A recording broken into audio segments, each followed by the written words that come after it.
Hello dear students, welcome to my YouTube channel. मेरा नाम है मयूरी भागवानी। आज की डेट है 8 जून एंड 8 जून के द हिंदू न्यूज़पेपर को आज हम एनालाइज कर रहे हैं। सो आज का एनालिसिस हम शुरू करें उससे पहले मैं आपको बता दूं that you can connect with me via these 3 platforms. Telegram पे हमारा एक टेलीग्राम चैनल है जिसपे मैं इन लेक्चर्स की पीडीएफ पोस्ट करती हूँ।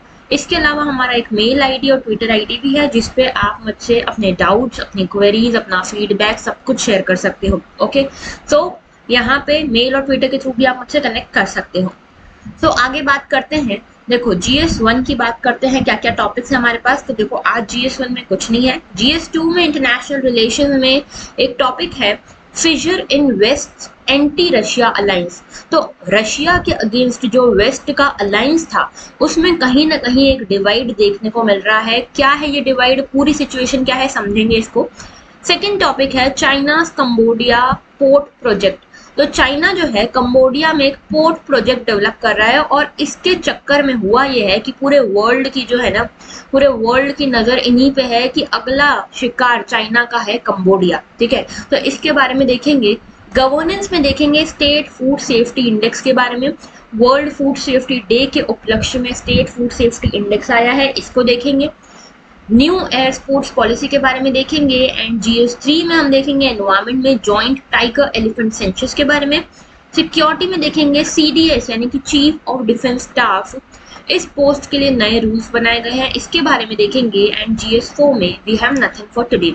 बट GS4 में आज के लिए कुछ नहीं है, लेकिन एक अनाउंसमेंट मेरे पास आपके लिए है GS4 से related and this is a very big announcement, very special announcement.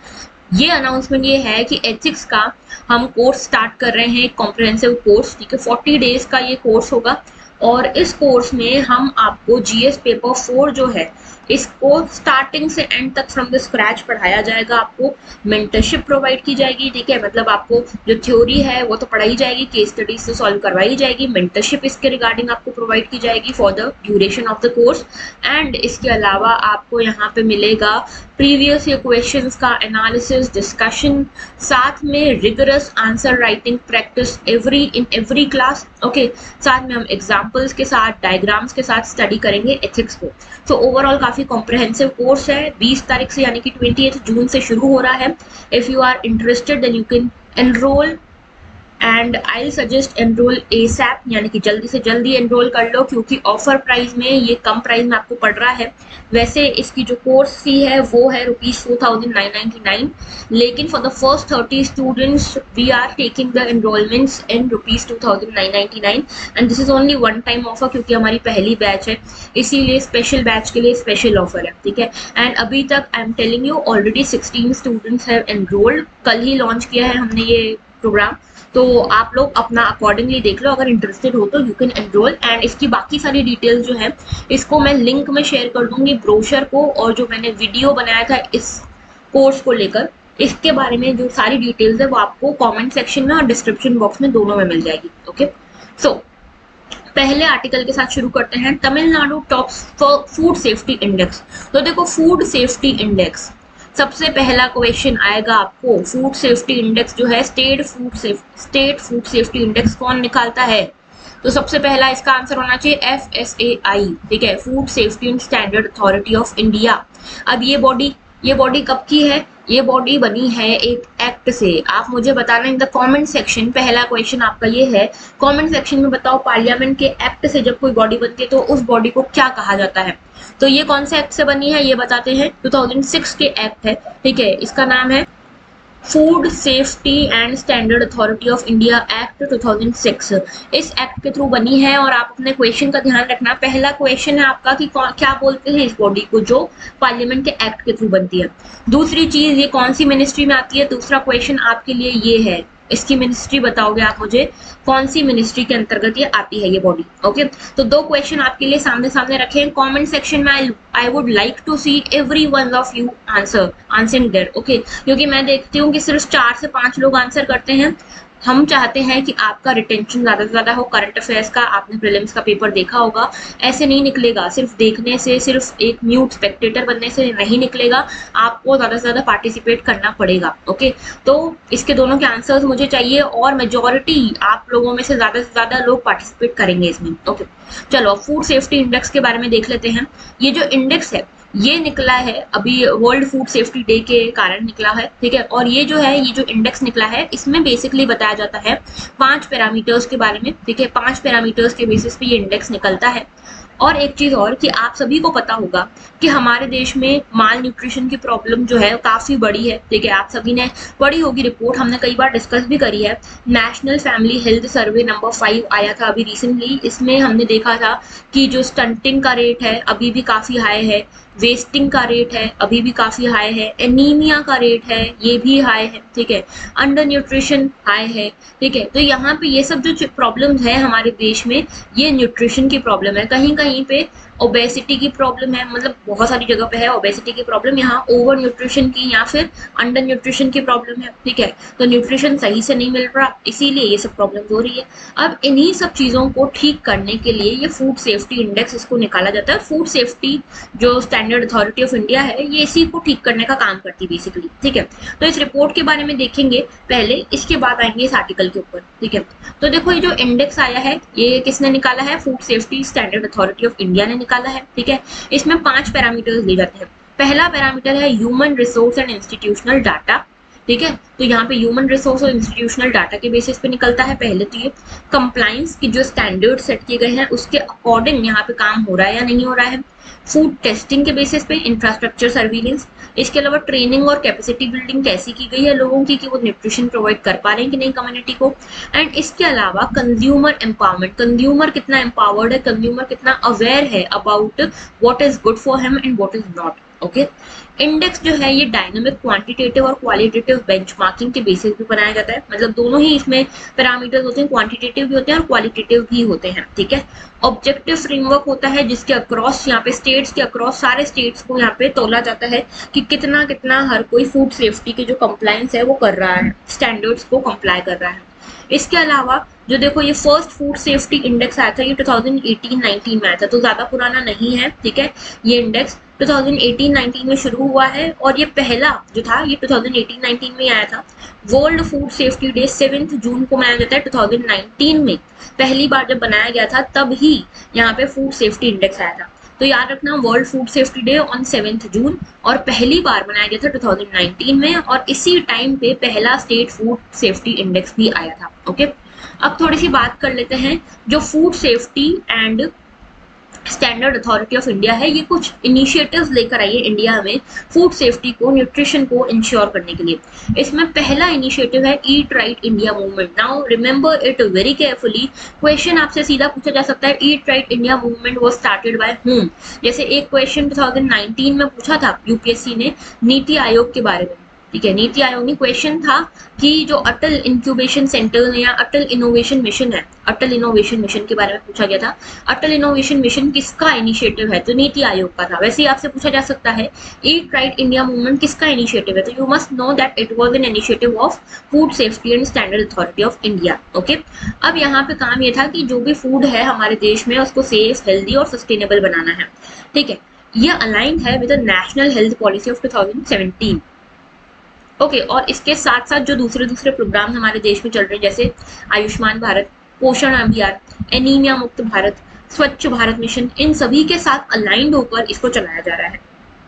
दूसरा इनका इनिशिएटिव है ईट राइट स्टेशन सर्टिफिकेशन। तो देखो ये भी इसी का इनिशिएटिव है, किसका, food safety standard authority of India का। इस सर्टिफिकेशन में क्या होता है कि जो भी रेलवे स्टेशन जो है वो किसी पर्टिकुलर बेंचमार्क को यहाँ पे अचीव करता है अगर, ठीक है। जैसे जो food safety standard authority of India में जो बेंचमार्क बनाए गए हैं कि किस तरह का फूड होना चाहिए, अगर उनको अचीव करता है तो उनको यहाँ पे एक सर्टिफिकेशन, यहाँ पे उस रेलवे स्टेशन को ही सर्टिफिकेशन देगा कौन, food safety standard authority of India, ठीक है। इसके अलावा तीसरा इनिशिएटिव है eat right research awards and grants. ये जो है अवार्ड और ग्रांट है रिगार्डिंग द रिसर्च वर्क। तो जो लोग भी यहाँ पे हाई क्वालिटी रिसर्च करते हैं फूड सेफ्टी और न्यूट्रिशन के एरिया में इंडिया में, तो उनको ये अवार्ड और ग्रांट मिलता है, ठीक है। और ये सेम ये कौन करता है? Food safety and standards authority of India. ये तीनों जो इनिशिएटिव है इसी के हैं। ओके, अब आते हैं हम न्यूज आर्टिकल के ऊपर। तो देखो न्यूज आर्टिकल में ये बताया गया है कि तमिलनाडु जो है इसने फूड सेफ्टी ऑफ जो इंडेक्स है इसमें टॉप किया है। तो तमिलनाडु फर्स्ट आया है, देन गुजरात आया है, देन महाराष्ट्र है, हिमाचल है, वेस्ट बंगाल है। शुरू के तीन याद रखना, तमिलनाडु, गुजरात एंड महाराष्ट्र, ठीक है। तमिलनाडु, गुजरात एंड महाराष्ट्र, ये तीन याद रखना, ठीक है। और स्मॉलर स्टेट्स में अगर आप देखोगे तो गोवा सबसे पहले नंबर पे आया है, ठीक है। उसके बाद आया मणिपुर और आया है उसके बाद सिक्किम, ठीक है। Goa, Manipur, Sikkim, okay, alright. उसके बाद यूनियन टेरिटरी में देखोगे तो जम्मू कश्मीर है, दिल्ली है एंड चंडीगढ़ है, ठीक है। अब यहाँ पे देखो ये जो विनर्स हैं ये क्या है? ये बेसिकली ये जो है स्टेट्स की परफॉर्मेंस इस पे मेजर की गई है by the health ministry and FSSAI, ठीक है। और यहाँ पे ये वर्ल्ड फूड सेफ्टी डे के ऊपर किया गया है, ठीक है। तो हम इसके बारे में सब कुछ समझ चुके हैं, बस आपको याद रखना है कि फर्स्ट कौन आया है इस बार के स्टेट फूड सेफ्टी इंडेक्स में? तमिलनाडु आया है और छोटे स्टेट्स में गोवा आया है। ओके, आगे बात करते हैं। नेक्स्ट हमारा आर्टिकल है फिजर इन वेस्ट एंटी रशिया अलायंस। तो देखो यहाँ पे ये न्यूज क्या है, पहले इसके पहले समझते हैं मैप थोड़ा सा। अब देखो मैं आपको बार बार मैप क्यों दिखा रही हूँ, आप सोच रहे होगे कि 5 जून के बाद ऐसा क्या हो गया कि मैं इतने मैप्स दिखा रही हूँ। तो 5 जून को हमको ये समझ में आया, ये रियलाइज हुआ कि मैपिंग बड़ी इंपॉर्टेंट है। 2 से 3 क्वेश्चन सीधे मैपिंग से पूछे गए थे, ठीक है। तो यहाँ पे हम देखते हैं फ्रांस की लोकेशन कहाँ है। देखो ये वैसे तो फिजिकल मैप है लेकिन फ्रांस की लोकेशन यहाँ पे आती है, ठीक है। यहाँ पे यूक्रेन की लोकेशन आती है, ठीक है। और यहाँ है यहाँ पे रशिया, ठीक है। इसमें इंपॉर्टेंट लोकेशंस जो हैं वो आपको देखनी है। जैसे देखो यहाँ पे ऊपर आती है नॉर्थ सी, ठीक है।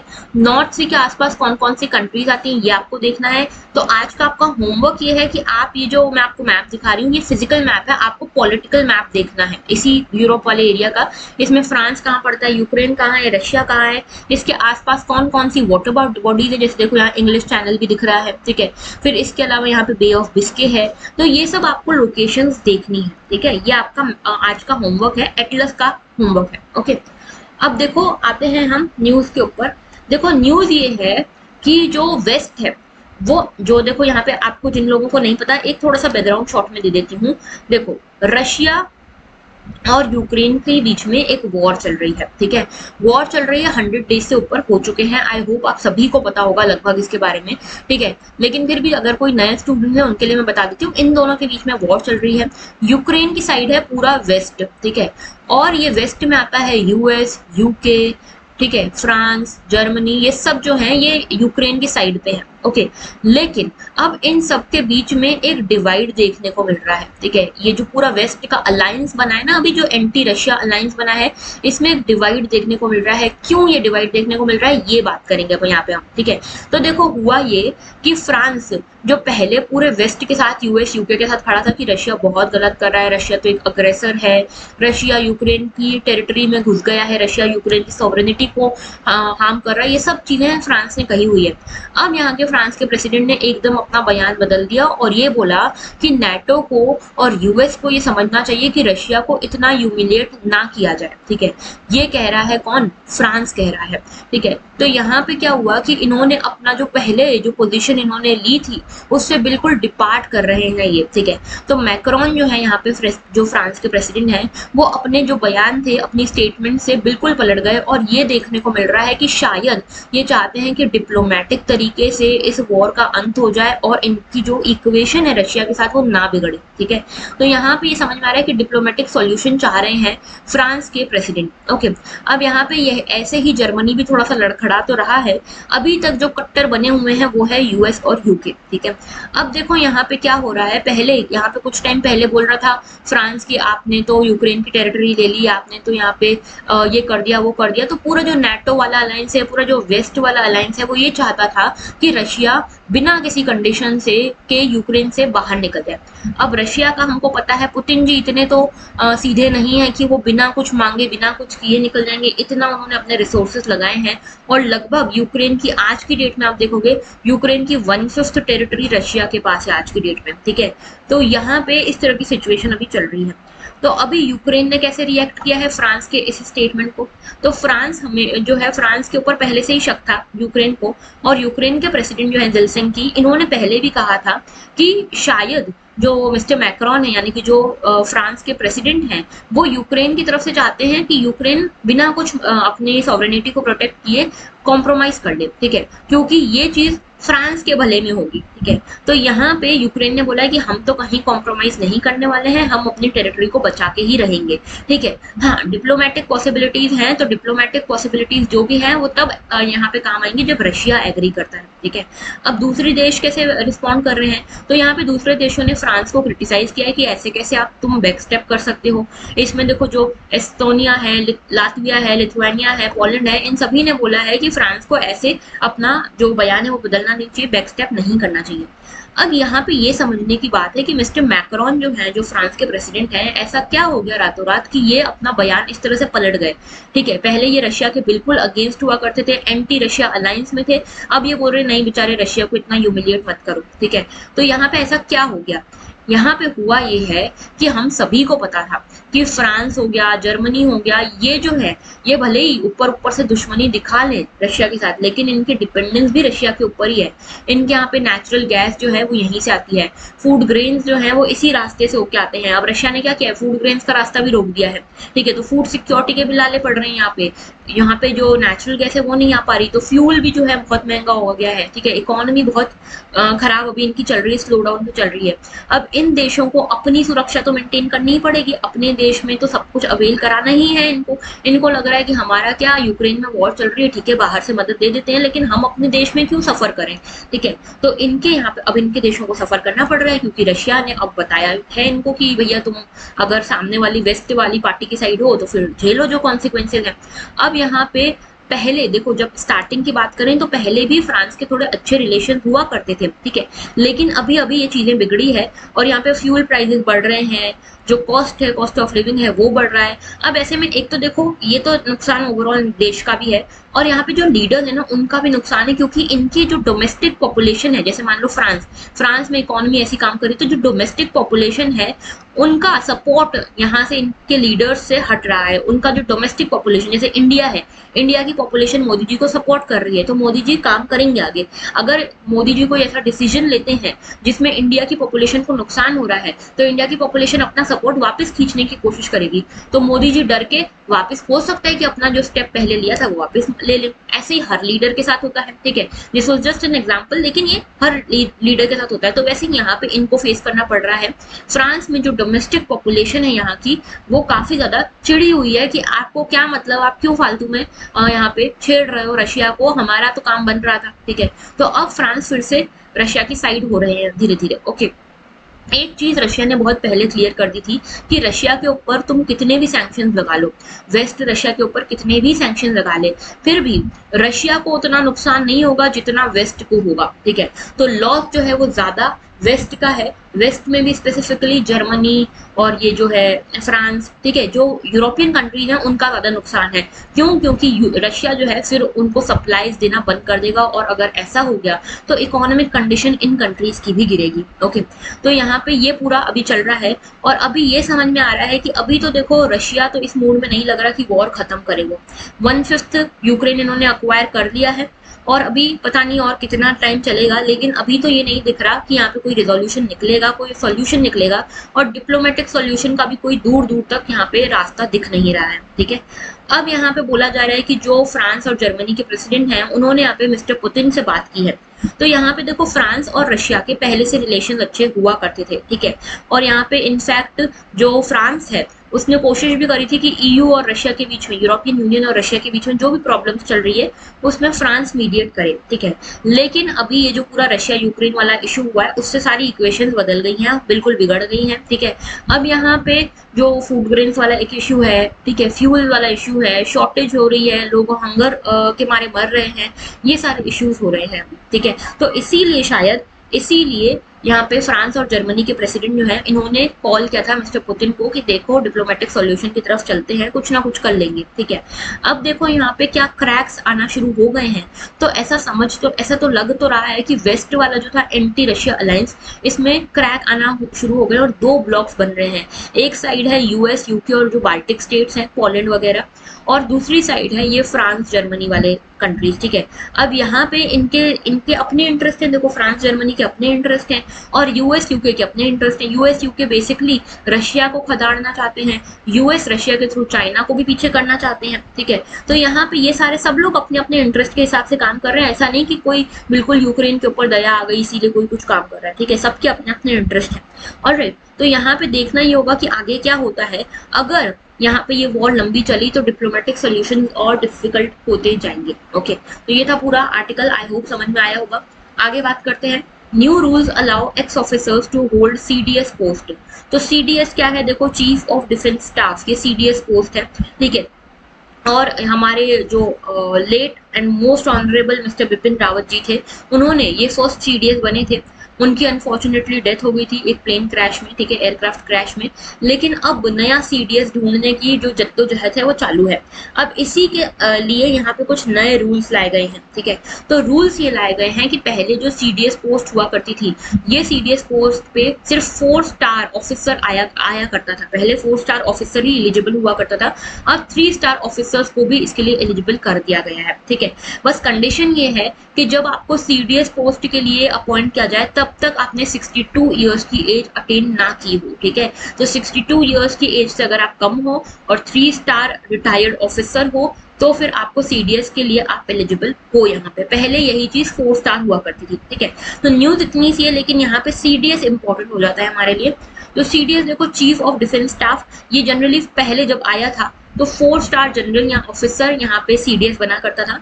और ये क्या बनता था, प्रिंसिपल मिलिट्री एडवाइजर बनता था, ठीक है। जितनी भी सर्विसेज हैं, देखो आर्मी, नेवी और एयरफोर्स, इन सभी के लिए जो डिफेंस मिनिस्टर है वो सारे डिसीजंस लेते हैं। और डिफेंस मिनिस्टर का प्रिंसिपल एडवाइजर जो होता था वो सीडीएस हुआ करते थे, ठीक है। अब ये जो सीडीएस है, चीफ ऑफ स्टाफ कमिटी, ये क्या है, इसमें सभी जो तीनों आर्मी, नेवी, एयरफोर्स हैं, इन सभी के चीफ हुआ करते थे और एक सीडीएस भी हुआ करता था। और सीडीएस जो है वो इनके परमानेंट चेयरमैन हुआ करते थे, ठीक है। तो यहाँ पे कोऑर्डिनेशन वगैरह जो है तीनों सर्विसेज के बीच में वो मेंटेन करना सीडीएस का काम था, ठीक है। तो कोर फंक्शन था कि ऑपरेशनल सिनर्जी मेंटेन की जाए तीनों ब्रांचेस में, सर्विसेज में, ओके। और इंटर सर्विस फ्रिक्शंस को कम से कम किया जाए। ऐसा नहीं कि आर्मी वाले एयरफोर्स से चिढ़ रहे हैं, एयरफोर्स वाले नेवी से चिढ़ रहे हैं, यहाँ पे कोई राइवलरी नहीं चाहिए, तीनों के बीच में अच्छा कोऑर्डिनेशन मेंटेन हो, ये काम था सीडीएस का, ठीक है। ये काम है सीडीएस का। नाउ यहाँ पे ये जो है एक नया डिपार्टमेंट क्रिएट हुआ था, डिपार्टमेंट ऑफ मिलिट्री अफेयर्स, इसके भी हेड रहेंगे, ठीक है। और ये डिपार्टमेंट ऑफ मिलिट्री अफेयर्स था under ministry of defence, okay. अब यहाँ पे तीसरी और चौथी चीज ये है कि जो डिफेंस मिनिस्टर हैं उनके सिंगल पॉइंट एडवाइजर रहेंगे सीडीएस, ठीक है। जितने भी जो भी डिसीजंस लेने हैं तीनों सर्विसेज से रिलेटेड, वो सीडीएस के एडवाइस पे ही डिफेंस मिनिस्टर लेंगे। और एक और चीज ये कि जितने भी प्रोक्योरमेंट करने हैं, प्रोक्योरमेंट जैसे मान लो कुछ भी चीजें खरीदनी है, आर्मी को टैंक चाहिए, नेवी को कुछ चाहिए, एयरफोर्स को कोई प्लेन चाहिए, तो ये जितने भी प्रोक्योरमेंट करने हैं इनका फाइनल डिसीजन सीडीएस लेंगे, ठीक है, कि किसके लिए क्या प्रोक्योरमेंट क्या खरीदना है, ठीक है। इसके अलावा जो तीनों अथॉरिटीज हैं, तीनों चीफ्स जो है उनको डायरेक्टिव्स भी प्रोवाइड करेंगे। हाँ, डायरेक्टिव जरूर प्रोवाइड करेंगे, लेकिन कमांड अथॉरिटी इनके पास नहीं होगी, सीडीएस के पास नहीं होगी। He will be the first among equals, ठीक है। तो फर्स्ट अमंग इक्वल्स होंगे डिफेंस डिपार्टमेंट में। और यहाँ पे ये जो है ये सेक्रेटरी रैंक की पोजीशन होल्ड करेंगे, ठीक है। मतलब सेक्रेटरी जैसा इनकी रैंक होगी डिफेंस मिनिस्ट्री में, ओके। और इसके अलावा न्यूक्लियर कमांड अथॉरिटी के भी एडवाइजरी रोल ये पे करेंगे। मतलब जैसे न्यूक्लियर, अगर आपको कहीं न्यूक्लियर बम गिराना है, नहीं गिराना है, इसके लिए एडवाइजरी रोल सीडीएस से पूछा जाएगा कि आपको क्या लगता है, ठीक है। तो यहाँ पे ये था पूरा सीडीएस का फंक्शंस क्या है सीडीएस के बारे में हमने देखा। आगे बढ़ते हैं। Air sports in the country to have oversight body. तो देखो यहाँ पे एक नेशनल एयर स्पोर्ट्स पॉलिसी आई है, ठीक है। इसके बारे में देखेंगे तो आप सभी ने देखा होगा, ये पैराग्लाइडिंग वगैरह हर किसी का ड्रीम होता है, एडवेंचर जिसको पसंद होता है कि ये करना है, ये करना है। तो विश लिस्ट में मोस्ट ऑफ द लोगों के ये रहता है कि पैराग्लाइडिंग करनी है, स्काई डाइविंग करनी है, ये सब एयर स्पोर्ट्स होते हैं, ठीक है। ये बलूनिंग आप देख रहे हो यहाँ पिक्चर में, ठीक है। तो ये सब जो है ये सारे जो होते हैं ये सबके ड्रीम होते हैं, तो ये एयर स्पोर्ट्स में आता है, ठीक है।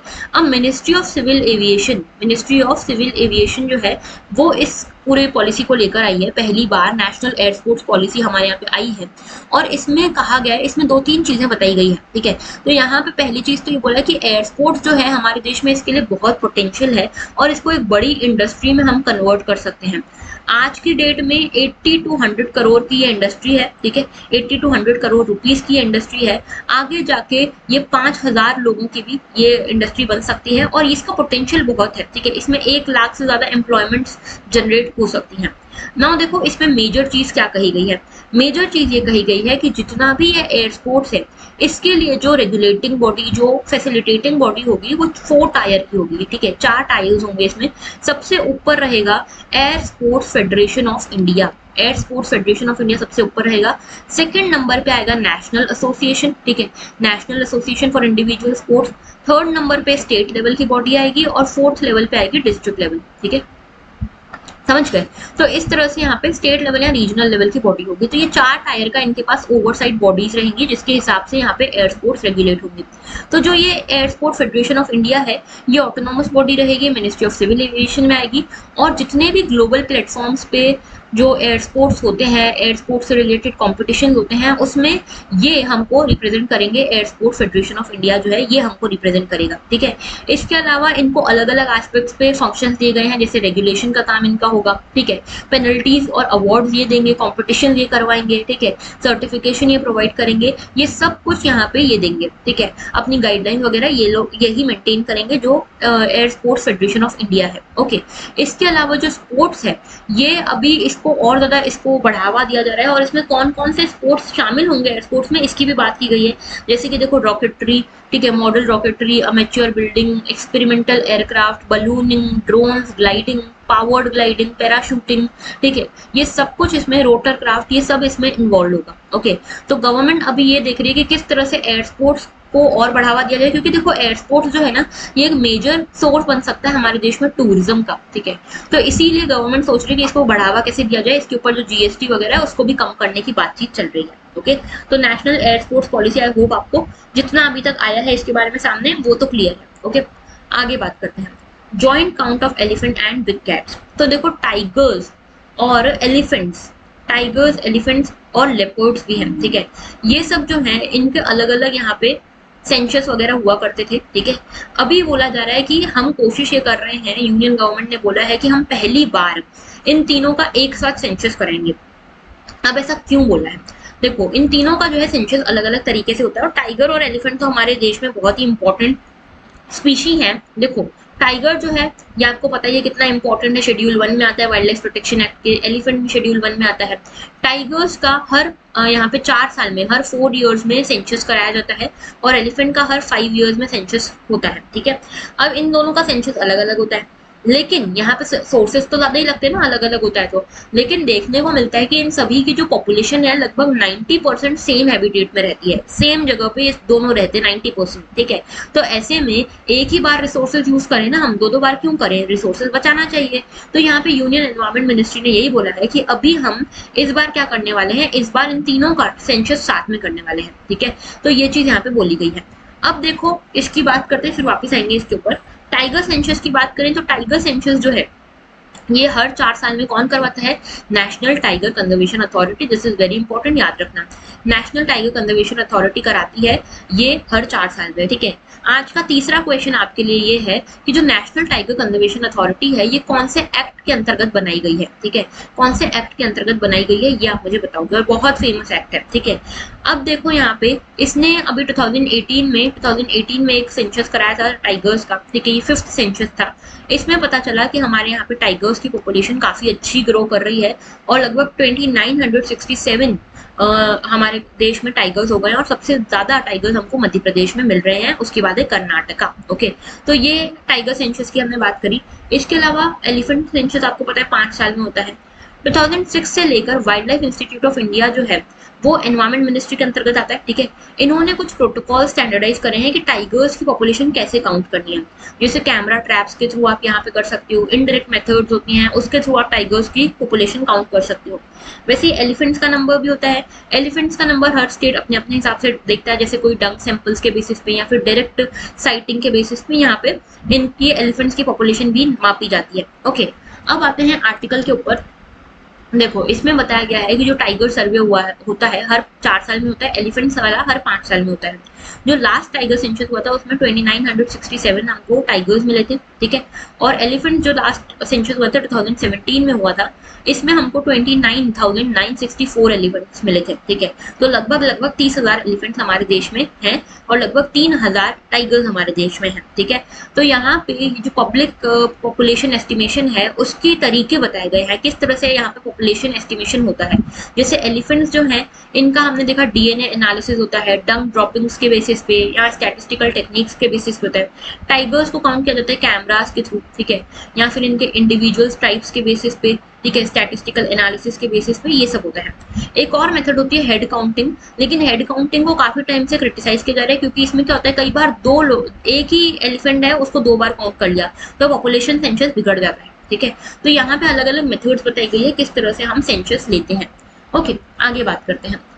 नेक्स्ट और लास्ट आर्टिकल है हमारा, China Cambodia to begin project port project, ठीक है। तो यहाँ पे चाइना जो है, यहाँ पे चाइना ने क्लेम किया है, कंबोडिया भी बोल रहा है, यही बोल रहा है जो चाइना बोल रहा है, कंबोडिया भी यही सेम चीज बोल रहा है। कंबोडिया बोल रहा है चाइना हमारे देश में आ रहा है, हमारे देश में जो पोर्ट्स हैं वहां पे जो शिपिंग फैसिलिटीज हैं इनको रिपेयरिंग करने के लिए चाइना हमारे देश में आ रहा है।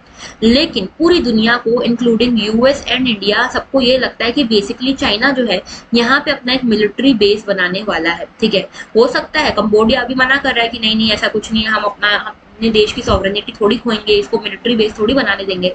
लेकिन हो सकता है कि कंबोडिया नेक्स्ट शिकार हो चाइना का। चाइना थोड़ी ना किसी को बताता है कि हम तुम्हारे देश में क्या करने वाले हैं, आ जाता है और करने लग जाता है अपने हिसाब से काम, ठीक है। तो चाइना यहाँ पे मिलिट्री बेस बना सकता है ये कह रहा है यूएस, ठीक है। तो यूएस ये क्लेम कर रहा है कि चाइना कंबोडिया में एक मिलिट्री बेस बना रहा है और इसके थ्रू चाइना क्या करना चाहता है, साउथ चाइना सी पे अपना कंट्रोल जमाना चाहता है। साउथ चाइना सी के बारे में हमने कल परसों ही डिस्कस किया था, ठीक है, तो आई होप आपको याद होगा। तो यहाँ पे साउथ चाइना सी के बारे में भी हम थोड़ा सा देखेंगे, इसकी लोकेशंस देखेंगे। तो कुल मिलाकर अभी क्या हो रहा है कि कंबोडिया को चाइना जो है कंबोडिया में पोर्ट्स डेवलप करने वाला है आगे, और पूरे वर्ल्ड को, यूएस को ये लगता है कि यहाँ पे एक मिलिट्री बेस बना रहा है चाइना, ठीक है। चाइना की एक पॉलिसी भी है स्ट्रिंग ऑफ पर्ल्स, ठीक है। ये बेसिकली इंडिया के लिए ही चाइना की पॉलिसी है जिसमें चाइना जो है इंडिया को चारों तरफ से घेरना चाहता है, ठीक है। तो स्ट्रिंग ऑफ पर्ल्स के बारे में भी आपको याद रखना है। ओके, अब देखो थोड़ा सा मैप में देख लो, ये है हमारा कंबोडिया, ये देखो यहाँ पे है कंबोडिया। कंबोडिया के जस्ट नीचे आता है गल्फ ऑफ थाईलैंड और गल्फ ऑफ थाईलैंड के बाद आता है साउथ चाइना सी, ठीक है। तो यूएस का ये क्लेम है कि चाइना कंबोडिया में आकर गल्फ ऑफ थाईलैंड के थ्रू साउथ चाइना सी में अपना जो क्लेम है उसको स्ट्रेंथन करना चाहता है, ठीक है। तो कंबोडिया की लोकेशन देख लो, ये गल्फ ऑफ थाईलैंड से लगता है यानी कि लैंडलॉक्ड नहीं है। थाईलैंड है इसके जस्ट पास में और वियतनाम है इसके इस साइड पे, ठीक है। तो वियतनाम आखिरी में आता है, जैसे इंडिया से आप ऐसे चलोगे तो वियतनाम आखिरी में आता है, ठीक है। पहले आता है म्यांमार, फिर आता है थाईलैंड, फिर आता है लाओस कंबोडिया और फिर आता है वियतनाम। ओके, अच्छा, इसके अलावा नीचे आते हैं, देखो यहाँ पे नीचे मलेशिया आता है, मलेशिया कुआलालंपुर इसकी कैपिटल है। उसके बाद यहाँ पे छोटा सा आइलैंड है सिंगापुर, और ये जो स्टेट है बहुत इंपॉर्टेंट स्टेट है, स्टेट ऑफ मलक्का, इसके बारे में कई बार बात करी हमने, ठीक है। इसके अलावा यहाँ पे देखो ऊपर गल्फ ऑफ टोंकिन आता है, वियतनाम के पास में गल्फ ऑफ टोंकिन है। ओके, इसके साथ यहाँ पे देखो इस साइड पे आओगे म्यांमार की साइड पे, तो ये है कोको चैनल, ठीक है। कोको चैनल जो है ये म्यांमार को और अंडमान एंड निकोबार आइलैंड्स जो है इनको अलग करता है, ठीक है। तो आई होप आपको ये सारी चीजें समझ आई होगी। मैपिंग बहुत इंपॉर्टेंट है, जरा अच्छे से देखना है इस पूरे मैप को। Okay, so that was all for today. और फिर से मैं आपको बता दूं कि एथिक्स का हमारा कोर्स आया है, चाहो तो एनरोल कर सकते हो, लेकिन जल्दी करना, ऑफर प्राइस जो है जल्दी हो सकता है कि खत्म हो जाए। ओके, आगे बात करते हैं। So that was all. अगर अच्छा लगा हो लेक्चर तो लाइक जरूर करना। 3 क्वेश्चन मैंने आपसे पूछे हैं आज के सेशन में, मुझे चाहिए कि आप सभी लोग कमेंट करें, एंड अगर लेक्चर अच्छा लगा हो फ्रेंड्स के साथ भी शेयर करना, और अगर अभी तक सब्सक्राइब नहीं किया है तो जल्दी जल्दी कर लो। Okay, so that was all. Thank you for watching and have a very good day.